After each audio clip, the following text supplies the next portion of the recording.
So you want to become a leader, but you don't know where to begin. Don't sweat it, I got you covered. Welcome to my YouTube channel. This video is for you if you're an aspiring employee that wants to become a leader. Maybe you're a small business owner or founder of a new company. I got you covered. You gotta understand, we're all on this journey to become better leaders. And I'm here to guide you through 5 very simple but actionable steps that's gonna help you build a culture of accountability and trust with some psychological safety mixed in, because those are the foundations of developing great leadership inside of a great organization. So congrats on wanting to become a leader. Here's step 1.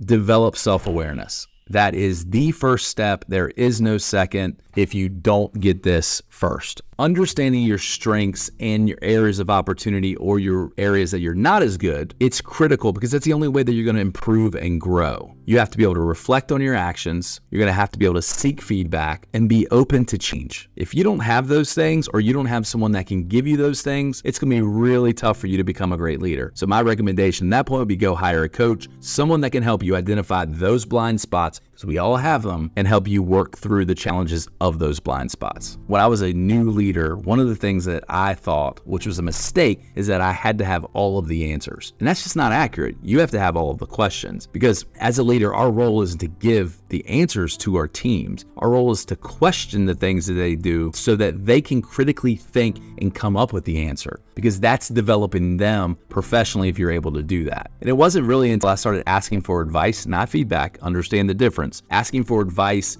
gives people the opportunity to really tell you the things that you really need to hear, where sometimes if you ask for feedback, they're going to give you a couple nice things, and the chances of them giving you, like hitting you between the eye with something that you really need that's valuable to you, is pretty small. So learning the difference between asking for advice and asking for feedback is certainly going to help you along your journey to becoming a great leader. And just remember, the best leaders are asking questions, not giving answers. So step 2.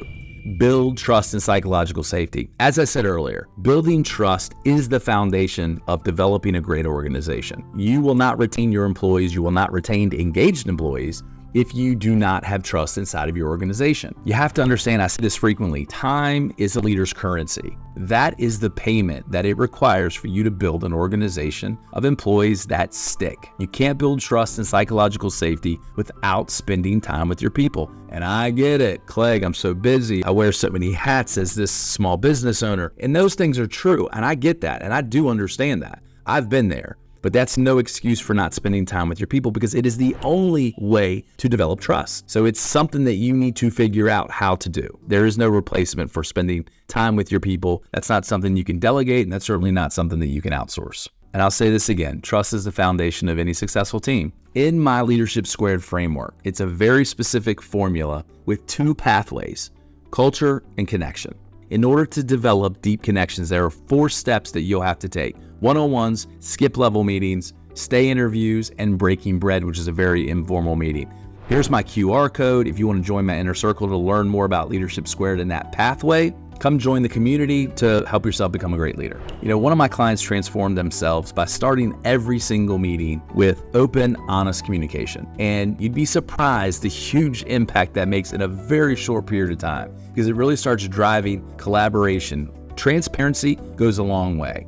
There's another reason why coaching and providing regular feedback help drive trust, because when employees get what I would call bad news, right, when you're giving constructive feedback, they're not left guessing on how they're doing, right? It's actually a very kind thing to do, helping people understand where they are in their performance. And so it is imperative that you're able to do that. We have to be able to give very critical feedback to our employees, because we don't want them filling in the gaps where they lack information, right? When they're not getting feedback on their performance, they're going to start filling in the gaps and the holes with negative information, and that's not a good place for them to be. Step 3. Foster accountability. An accountable culture ensures that everyone is taking responsibilities for their actions and for their commitments.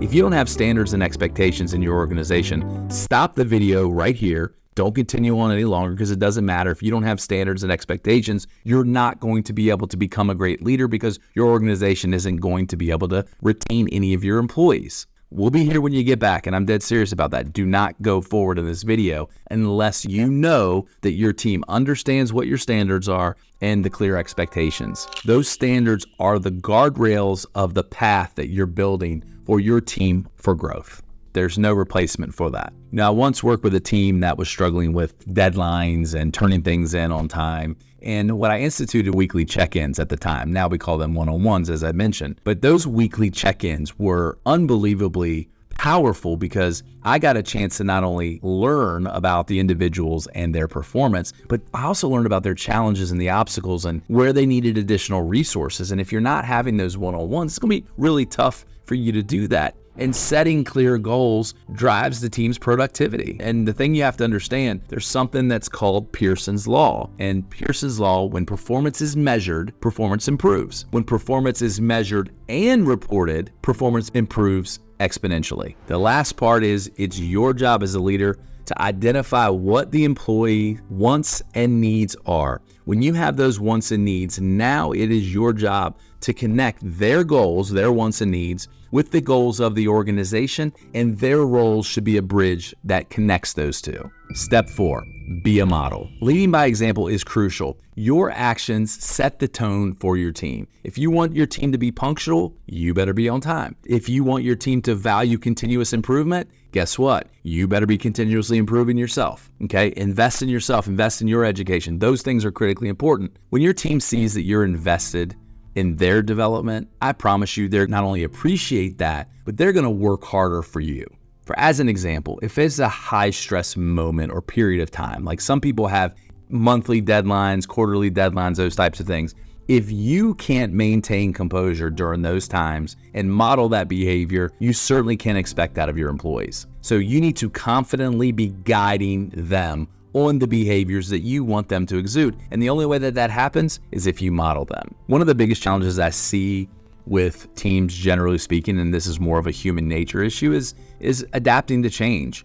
And you have to do the same, right? You have to be able to show that you have great strengths around adaptability, because change is daunting. Change is tough. Your attitude around change is going to set the tone for the rest of the team. You know, as an example, in my current role, we all know that AI is taking the world over. So it's important that I learn about AI before I try and integrate that in with my team or with my organization. So I'm investing my own time and energy into learning about AI before I try and integrate that. That's not something, because it's so big, it's everywhere, that I didn't feel that it was appropriate to delegate that to one of my leaders. I wanted to learn where this could potentially fit into our business, into our organization, and ultimately it's going to foster collaboration when I bring my findings to the team and how we can utilize it to make their jobs a little bit more efficient. Step 5, communicate effectively. To master the art of communication, it needs to be clear, concise, and almighty transparent communication.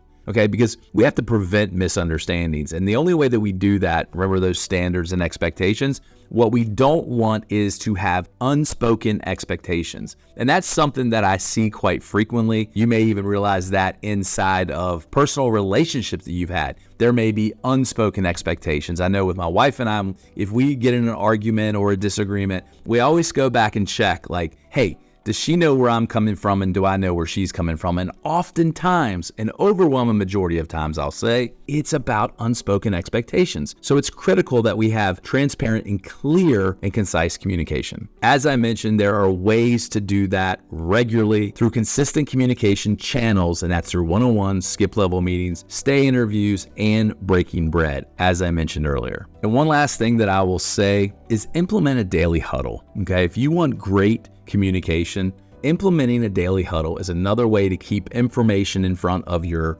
employees. Daily huddles is one of the first things that I implement with new clients. It's so critically important to keep the information front and center with your teams and what's going on. There you have it. 5 simple, easy steps to have you leading like a pro, creating a thriving workplace culture. And remember this, leadership is a journey. It's not a destination. We're continuously improving. You know, my goal is to humanize 100,000 conscious leaders, and we're going to do that one video, one person at a time.